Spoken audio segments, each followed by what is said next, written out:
balita. Hindi ko na maintindihan ang mga nangyayari ngayon sa Pilipinas.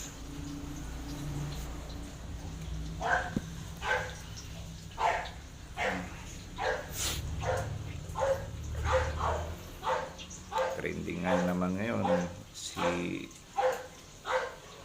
Julian.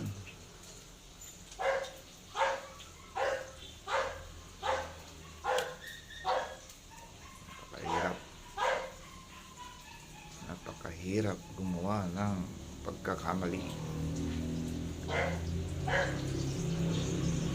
Daming nakisawsaw, daming nanermon.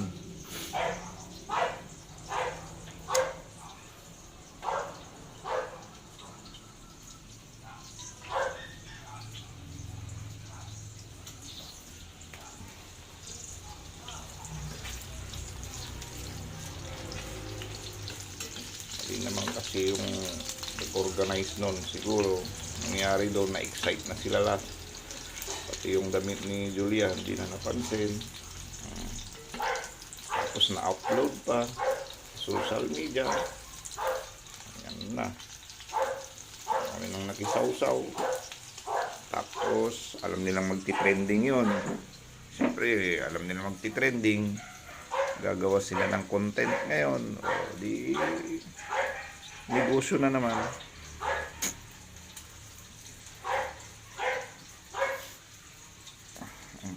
Sobrang nabas dun si Julian.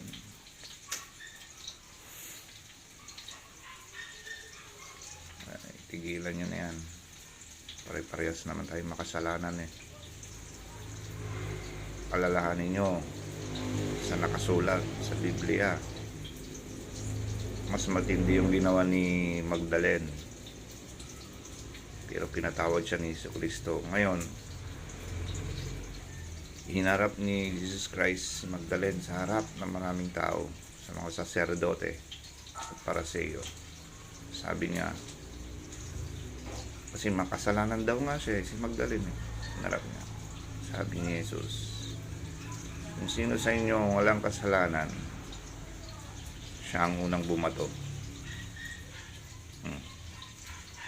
Ano na? Ano nangyari? Iniwan sila ng mga tao. Iniwan ng mga tao si Magdalene. At tinanong ni Jesus si Magdalene, nasaan na sila? Bakit walang bumato sa'yo? Ay nako.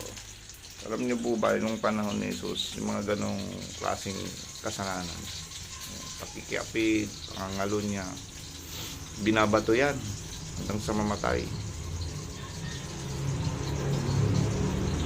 Hindi ako sure kung ganun nga, no?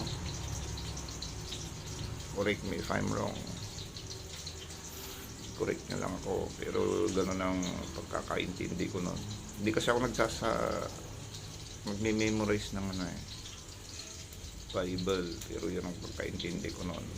Basta ang bottom line, kung si Magdalene ay pinatawad ng Diyos, sino ba tayo para hindi rin magpatawad? Sino ba tayo para umusga? Gangan lang naman yung nagawa ni Julian eh. Kung makahusga kayo, grabe mga comment. Hindi na sana magko-comment kasi nga nag-pop up siya sa Facebook eh. Bibwisit ka eh. Paano sila humusga eh. Pare-pares tayo makasalanan. Baka mas matindi pa yung kasalanan ninyo kaysa sana sa nagawa ni Julian. Napaka-humble kaya yung artista na yan. So kasi minsan pinag-drive ako ng mga pamangkin ko at nanood ng concert niyan. Lahat ng fans lalapitan niya dito sa bandang Ordaneta, Pangasinan. Hindi ako fans kasi matanda na ako, hindi ako makarelate kay Julia. Nanood doon lang ako sa solo, pinapanood ko yung mga pamangkin ko. Tapos si Julian na rin kasi hindi ko naman Tanda na tayo eh. Kaya lang. Pero nakita ko yung paglapit niya sa mga fans, lahat. Gusto niyang abutin sila lahat. Okay. Nakakainis lang sa mundong mapangusga. Ay, ako.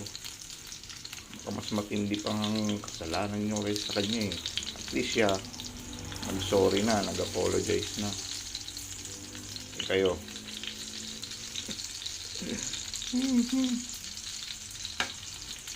Yung pag-uusga ninyo, malaking kunyanan eh, kasalanan eh. Alright, kain tayo, almusal.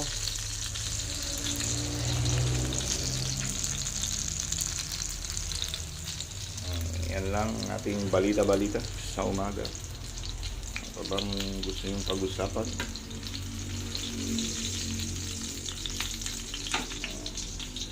Ay, buhay Pilipinas. Politiko. Hindi pala itong si Kun Iski President. Si Yan. Sabi ng iba, next Miriam. Pwede. Ayan. Okay, that's it.